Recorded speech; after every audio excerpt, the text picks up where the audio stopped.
water was starting to puddle up here all over the concrete when it was flat, and then with this new drain installed, it was able to go away from the building.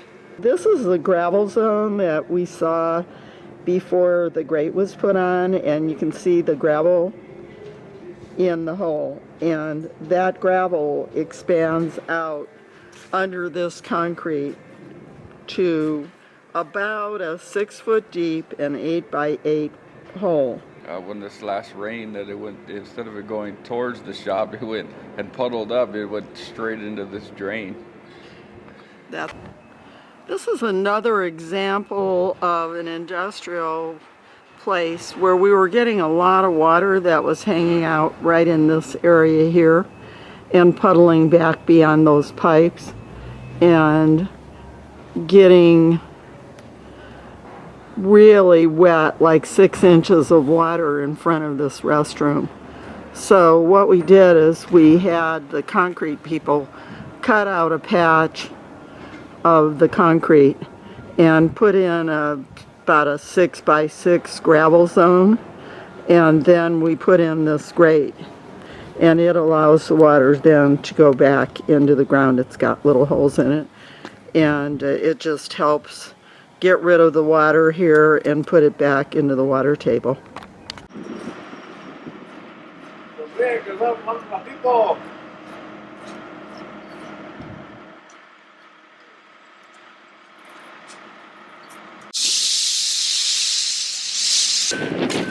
We got 8 by 8, 6 foot deep, fill it with gravel, then we're gonna build a catch basin, so all the water comes in here and goes back in the ground. So you're taking all the water down all the way back there? From there, and all the water is gonna come from the parking lot, this way, and it's gonna go in the ground. Do you want to say that in Spanish? Yeah, estamos escarbando una fosa para poner toda el agua del parqueadero, todo el agua que va a caer aquí, lo vamos a poner aquí en esta fosa, en este hoyo. Le ponemos grava limpia y el agua se va a saturar para la tierra, para que no se vaya a la calle.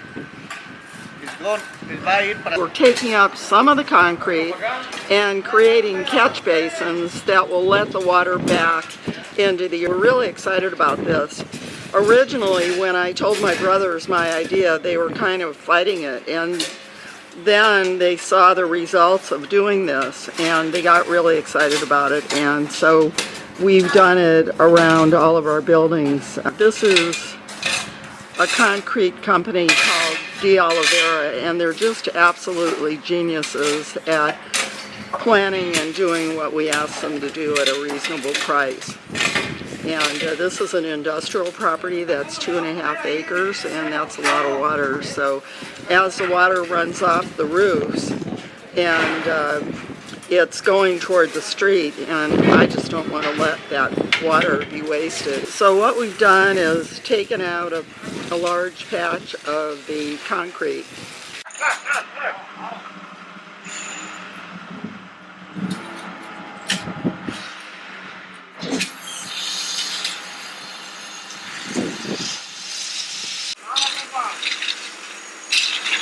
They're just leveling it and getting it ready to pour the concrete.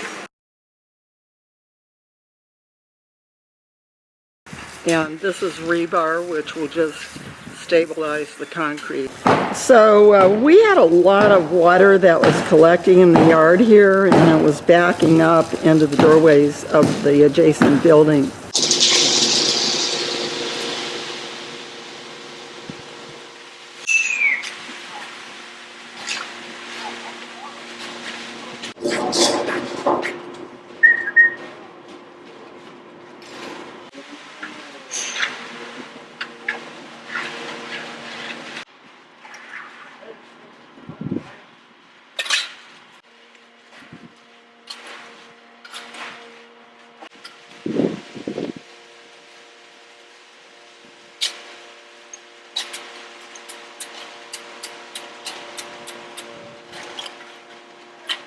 Okay, so this is the gravel zone that we saw before the grate was put on, and you can see the gravel in the hole, and that gravel expands out under this concrete to about a 6-foot deep and 8 by 8 hole.